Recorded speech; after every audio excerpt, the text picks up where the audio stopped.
नमस्कार मित्रांनो मनरेगा योजनेअंतर्गत आता तुम्हाला नवीन विहिरीसाठी 5 लाख रुपये अनुदान दिलं जात आहे आणि त्याच्यासाठी अर्ज सुद्धा सुरू आहेत। आता तुम्ही तुमच्या मोबाईलवरून घरी बसल्या सुद्धा आता अर्ज भरू शकतात। अगदी 2 ते 5 मिनिटांमध्ये अतिशय सोपी पद्धत आहे। आपण या व्हिडिओमध्ये अर्ज कसा भरायचा आहे तर याबद्दलची माहिती पाहणार आहोत। मित्रांनो, तुम्ही 2 पद्धतीने अर्ज भरू शकतात। पहिली आहे ऑफलाईन पद्धत, जी की तुम्हाला तुमच्या ग्रामपंचायत पंचायत समितीमार्फत अर्ज करावा लागतो ऑफलाईन पद्धतीने, आणि दुसरी पद्धत आहे ऑनलाईन पद्धत, जी की तुम्ही तुमच्या मोबाईलवरून सुद्धा भरू शकता।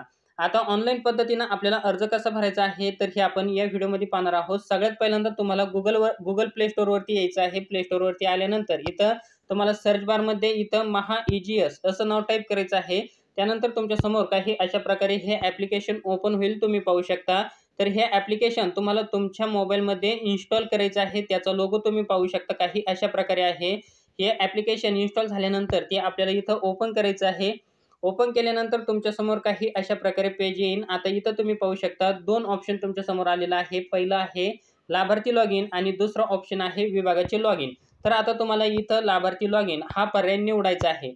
आता लाभार्थी लॉगिन हा पर्याय निवडल्यानंतर पुन्हा तुमच्या समोर 3 ऑप्शन आलेले आहेत। पहिला आहे बागायती लागवड अर्ज आणि दुसरा आहे विहीर अर्ज, तिसरा आहे अर्जाची स्थिती। आता आपल्याला नवीन विहिरीसाठी अर्ज करत आहात, आपल्याला नवीन विहिरीचं अनुदान मिळवायचं आहे, तर त्याच्यासाठी आपल्याला विहीर अर्ज या नावावरती क्लिक करायचं 2 नंबरच्या ऑप्शनवरती। आता त्यानंतर आपल्यासमोर काही अशा प्रकारे हा फॉर्म ओपन झालेला आहे, तुम्ही पाहू शकता। आता तुम्हाला हा फॉर्म भरायचा आहे। आता सगळ्यात पहिल्यांदा 1 नंबरला काय विचारलेलं आहे बघा, अर्जदाराचे नाव। तर इथं ज्याच्या नावाने तुम्ही अर्ज करत आहात तर त्याचं संपूर्ण नाव तुम्हाला इथं टाकायचं आहे। त्यानंतर इथं तुम्हाला तुमचा मोबाईल नंबर टाकायचा आहे 2 नंबरला। त्यानंतर इथं 3 नंबरला तुम्हाला तुमचा जिल्हा सिलेक्ट करायचा आहे। जो काही तुमचा जिल्हा असेल तर तो तुम्हाला इथं निवडायचा आहे। त्यानंतर इथं 4 नंबरला तालुका निवडायचा ऑप्शन आलेला आहे। तर इथं तुम्हाला तुमचा जो काही तालुका असेल तर तो तालुका तुम्हाला इथं निवडायचा आहे। त्यानंतर इथं तुम्हाला 5 नंबरला तुमची ग्रामपंचायत विचारलेली आहे। इथं तुम्हाला तुमची ग्रामपंचायत ही जी काही असेल तर ती ग्रामपंचायत तुम्ही इथं निवडू शकता। त्यानंतर इथं 6 नंबरला तुम्हाला तुमच्या गावाचं नाव विचारलेलं आहे। आता काहींचं 2 गावं मिळून एकच ग्रामपंचायत असते, तर त्याच्यामुळं हा ऑप्शन विचारलेला आहे। आता तुम्ही इथं वरती 5 नंबरला ग्रामपंचायत निवडल्यानंतर इथं 6 नंबरला गावाचं नाव तुम्हाला इथं टाकायचं आहे। तुमच्या ज्या गावामध्ये शेती आहे तर तेच तुम्हाला गावाचं नाव इथं टाकायचं आहे। तुम्ही जिथं राहता तर तिथली माहिती आपल्याला भरायची नाही। ज्या ठिकाणी तुमचं शेत जमीन आहे तर त्या ठिकाणची माहिती आपल्याला इथं भरायची आहे। त्यानंतरला इथं 7 नंबरला एक ऑप्शन आहे बघा, मनरेगा जॉब कार्ड क्रमांक। तर हा सगळ्यात महत्त्वाचा, अतिशय महत्त्वाचा ऑप्शन आहे। तर इथं आपल्याला मनरेगाचं जे जॉब कार्ड आहे आपल्याकडं, तर ते जॉब कार्डचा नंबर आपल्याला इथं टाकायचा आहे। जो नंबर एम-एच ने सुरू होतो, तर एम-एच पासून आपल्याला हा नंबर टाकायचा आहे। एम-एच सुद्धा असं नाव सुद्धा टाकायचं आहे आणि त्याच्यापुढं जो काही नंबर असेल आकडेवारीमध्ये तर तो नंबर आपल्याला इथं टाकायचा आहे।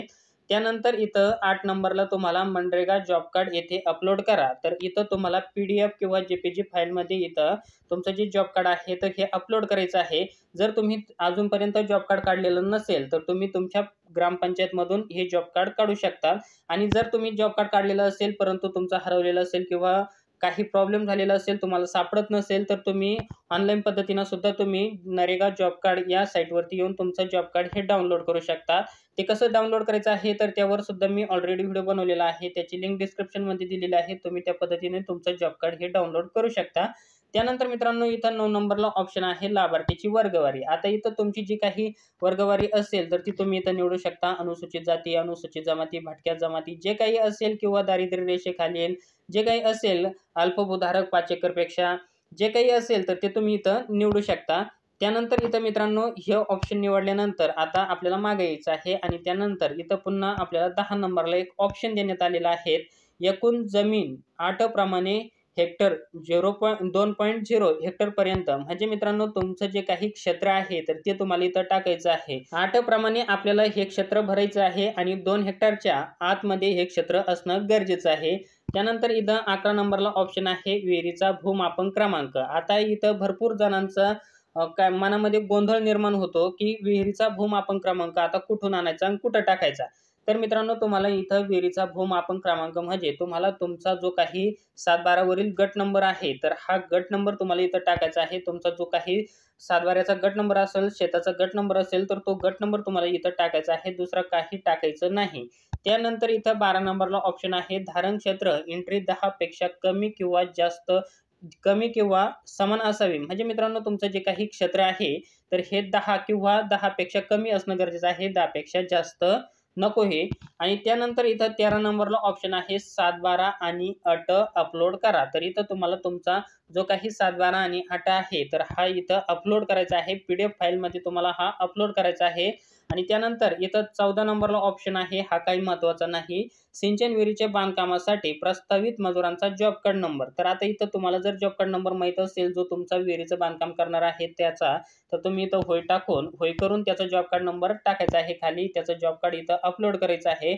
तसेच मित्रांनो तुम्हाला जर माहीत नसेल तर तुम्हाला इथं सिंपल नाही या नावावरती क्लिक करायचं आहे आणि पुढे जा या नावावरती क्लिक करायचं आहे. मित्रांनो पुढे जा या नावावरती क्लिक केल्यानंतर तुमच्यासमोर काही प्रपत्र संमतीपत्र हे ओपन होईल. तुम्हाला जर वाचायचं असेल तर तुम्ही हे वाचून बघू शकता. त्यानंतर तुम्हाला स्क्रॉल डाऊन करून खाली यायचं आहे. खाली आल्यानंतर इथं पुढे जा या नावावरती तुम्हाला क्लिक करायचं आहे. इथं क्लिक केल्यानंतर तुमच्यासमोर पुन्हा संमतीपत्र ब हे ओपन होईल. तुम्हाला हे जर वाचायचं असेल तर तुम्ही वाचू शकता. ज्या काही नियम अटी आहेत तर त्या देण्यात आलेल्या आहेत. तर त्यानंतर इथं तुम्हाला स्क्रॉल डाऊन करून खाली यायचं आहे आणि इथं अर्जी जमा करा या नावावरती क्लिक करायचं आहे. इथं क्लिक केल्यानंतर तुम्हाला काही OTP टाकायचं ऑप्शन येईल. तर इथं तुम्ही जो मोबाईल नंबर टाकलेला आहे तर त्या नंबरवरती एक OTP पाठवला जाईल. तर तो OTP तुम्हाला इथं टाकायचा आहे आणि त्यानंतर इथं प्रस्तुत करा या नावावरती क्लिक करायचं आहे. त्यानंतर मित्रांनो तुमच्यासमोर काही अशा प्रकारे मेसेज हा ओपन होईल. अर्ज यशस्वीरित्या प्रस्तुत केला गेला आहे. तुमचा अर्जाची स्थिती बदलल्यावर तुम्हाला तुमच्या नोंदणीकृत दूरध्वनी क्रमांकावर माहिती मिळेल. म्हणजे तुमचा अर्ज जो आहे तर हा आता सबमिट झालेला आहे. नवीन विहिरीसाठी 5 लाख रुपये अनुदान तुम्हाला मिळू शकतं. मित्रांनो तुम्हाला जे काही आता इथं माहिती देण्यात आलेली आहे तर ही तुम्ही बघितलेली आहे. ज्यावेळेस तुमच्या अर्जाची स्थिती बदलेल तर त्यावेळेस तुमच्या मोबाईलवरती तुम्हाला मेसेजच्या स्वरूपात इथं कळवलं जाईल. तर तुम्हाला इथं ठीक आहे या नावावरती क्लिक करायचं आहे. त्यानंतर तुमच्यासमोर पुन्हा अशा प्रकारे पेज ओपन होईल. तर तुम्हाला इथं पुन्हा लाभार्थी लॉग इन हा पर्याय निवडायचा आहे. त्यानंतर तुम्हाला इथं अर्जाची स्थिती बघायची असेल तर तुम्ही इथं अर्जाची स्थिती हा ऑप्शन निवडू शकता. त्यानंतर इथं तुम्ही जो मोबाईल नंबर टाकला होता तर तुम्हाला तो मोबाईल नंबर इथं एंटर करायचा आहे. त्यानंतर OTPची विनंती करा या नावावरती क्लिक करायचं आहे. इथं क्लिक केल्यानंतर तुमच्या मोबाईलवरती पुन्हा एक OTP पाठवला जाईल. तर तो OTP तुम्हाला इथं टाकायचा आहे. त्यानंतर प्रस्तुत करा या नावावरती क्लिक करायचं आहे. त्यानंतर तुम्हाला इथं दाखवली जाईल तुमच्या अर्जाची जी काही स्थिती असेल तर ती तुम्हाला इथं दाखवण्यात येईल. तुमची अर्जाची स्थिती काय आहे काय नाही तर तुम्ही तुमचं अर्जाचं स्टेटस हे अशा पद्धतीनं चेक करू शकता. जर मित्रांनो तुम्हाला इथं तुमचा अर्ज हा डिलीट करायचा असेल तर तुम्ही डिलीट सुद्धा करू शकता. तुम्हाला मान्य आहे या नावावरती क्लिक करायचं आहे आणि तुमचा जो अर्ज आहे तर हा डिलीट पण झालेला आहे. तर मित्रांनो अशा प्रकारे तुम्ही नवीन विहिरीसाठी ऑनलाईन अर्ज करू शकता. आता मला अर्ज करायचा नव्हता, मला फक्त तुम्हाला प्रोसेस दाखवायची होती तर त्याच्यामुळं मी माझा अर्ज डिलीट केलेला आहे. तुम्ही काय अर्ज डिलीट करू नका. परंतु जर तुम्हाला वाटलं आपली काही माहिती भरताना चुकली वगैरे तर तुम्ही डिलीट करू शकता.